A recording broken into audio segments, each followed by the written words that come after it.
tiba dengan selamat tanpa dosa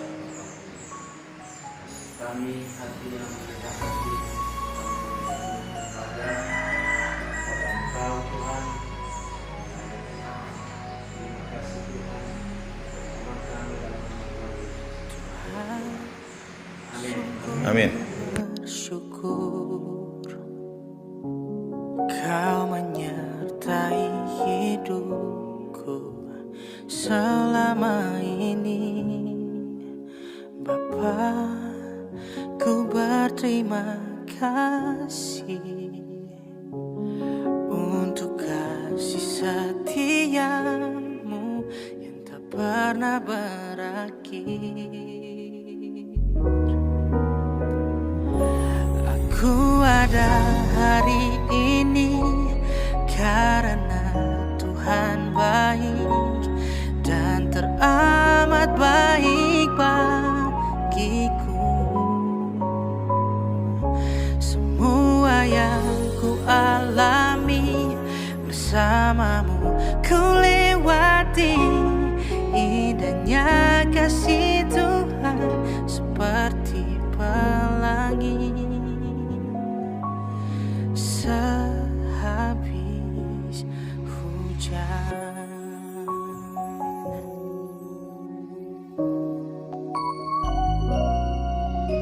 Tuhan, sungguh ku bersyukur Kau menyertai hidupku selama ini, Bapa. Ku berterima kasih untuk kasih setiamu yang tak pernah berakhir. Aku ada hari ini karena Tuhan baik dan teramat baik bagiku.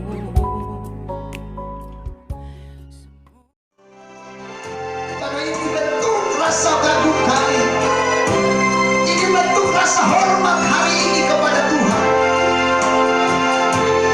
Kalau Tuhan bisa kumpulkan kami bersama keluarga bersaudara, ada satu yang bisa kami sampaikan rasa syukur ini, Tuhan.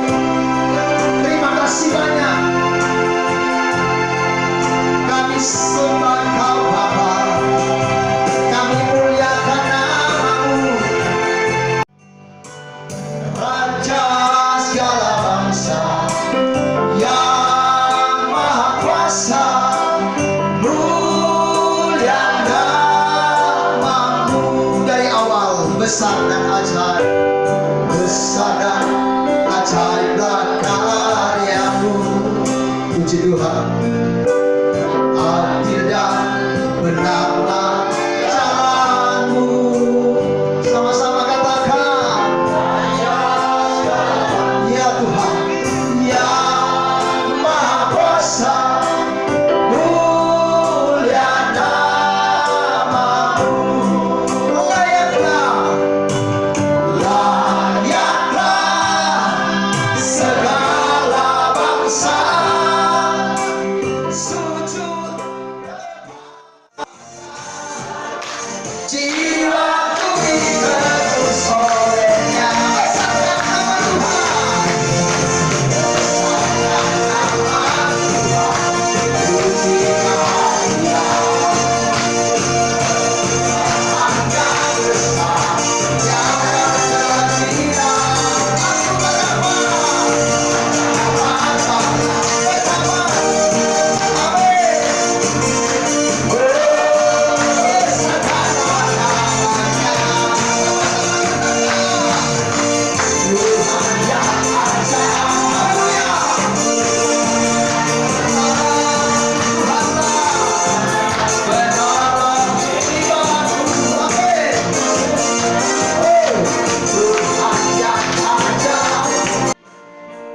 lewat firman Allah. Puji Tuhan, kita akan membaca dalam kitab Galatia 6 ayatnya yang ke-10. Ini sudah pagi 10, jam saya jam 11. Satu ayat saja. Untuk menghormati kebenaran firman Allah, mari kita bangkit berdiri. Galatia 6 ayat 10. Karena ini satu ayat kita baca bersama-sama dengan suara yang nyaring dalam hitungan yang ketiga. Kalau sudah dapat katakan amin. Masih pelan. Ganti. Kalau sudah dapat katakan ini dia. Baru kuat. 2, 3. Karena itu selama masih ada kesempatan bagi kita, marilah kita berbuat baik kepada semua orang, tetapi terutama kepada kawan-kawan kita seiman. Katakan amin. Silakan duduk. Puji Tuhan. Bapak Ibu yang diberkati oleh Tuhan, saya bergumul berdoa, Tuhan, saya harus jadi berkat. Saya bergumul berdoa dengan jam-jam bergumul kepada Tuhan.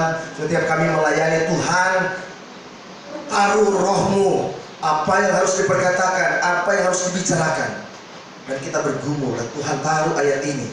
Saya bawa satu ayat, karena saya biasa kalau khotbah bawa ajudan.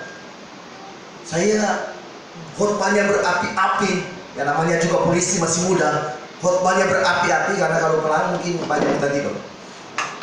Terus saya bangga, saya pikir ini jemaat ini mereka senang, mereka sangat diberkati, penuh sukacita. Tapi waktu pulang saya tanya kepada anak buah saya, bagaimana Bapak khotbah? 2 jempol. Saya bilang, pikir mantap ini. Terus yang kamu paham dan mengerti di ayat mana, di mana kalimat-kalimat yang kamu mengerti? Dia bilang, itu Pak, terlalu banyak kok itu ayat. Berdoa, konsentrasi, dan kita kerjasama. Jadi ini hanya satu ayat supaya kita kerjasama berdoa. Mari, karena ini sudah siang. Dan kalau kita belajar baik, kita membaca dari sejarah yang ada, maka kitab Galatia ditulis salah satunya menceritakan tentang adanya, termasuk salah satunya ada ajaran pembenaran pada kebenaran Kristus. Kita dibenarkan bukan lewat hukum Musa, tetapi juga diselamatkan oleh karya salib Kristus, oleh iman kita kepada Yesus Kristus.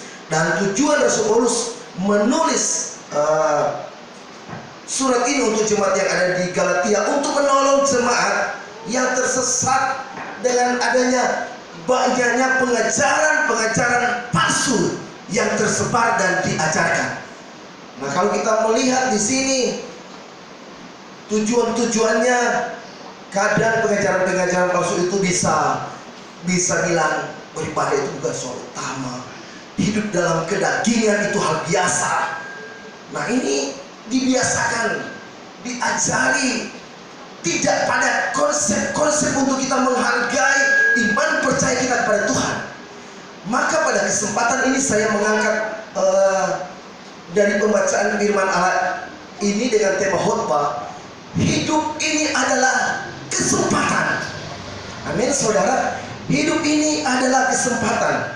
Nah, saya berbicara kalau dalam konteks ini sebenarnya kita hanya akan fokus pada kesempatan yang diinginkan sesuai dengan konteks firman. Kalau saya menelusuri secara detail, maka kalau bicara kesempatan yang ada pada ayat ini, karena pada kitab Galatia ini kan tadi, karena itu selama masih ada kesempatan bagi kita, ada kata kesempatan.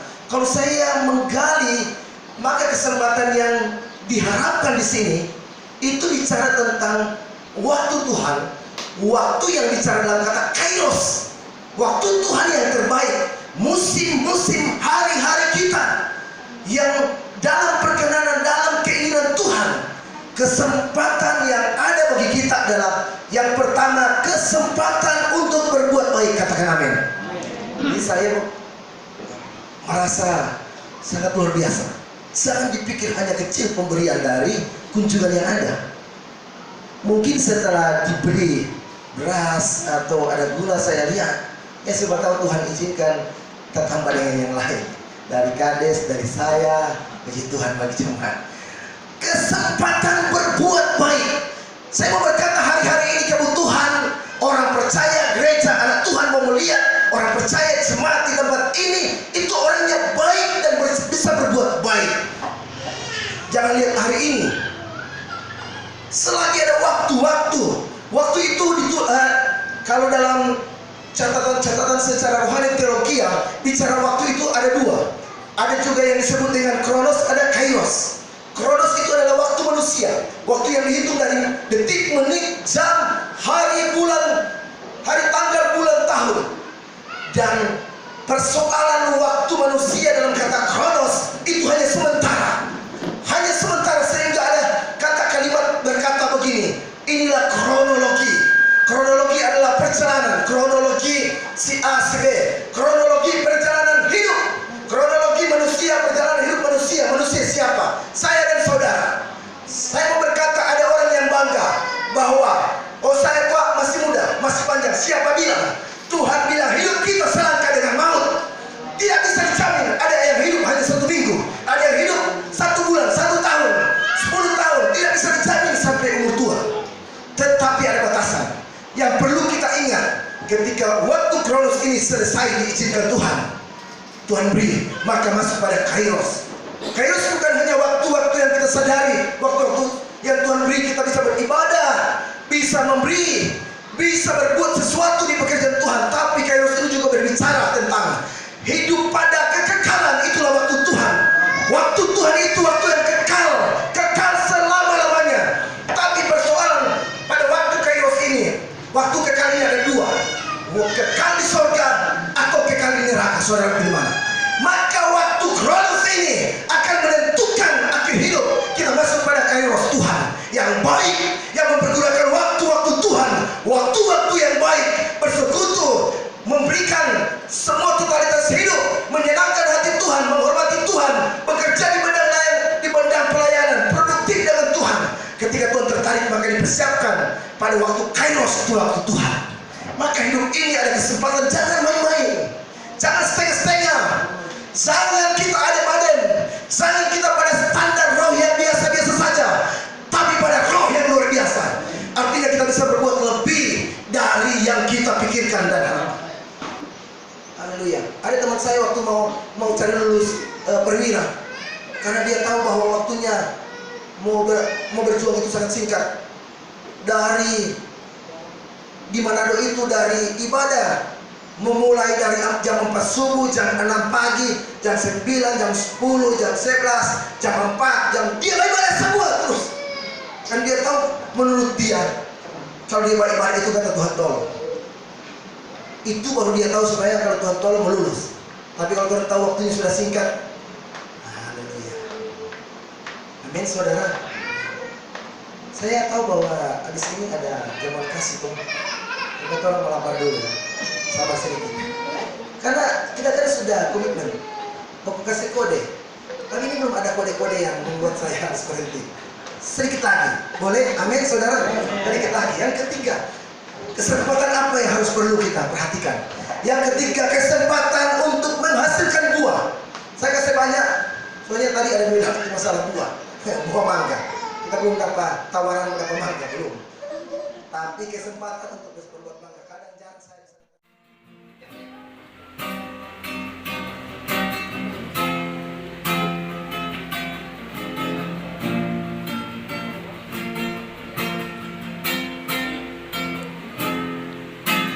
Kasih yang terindah,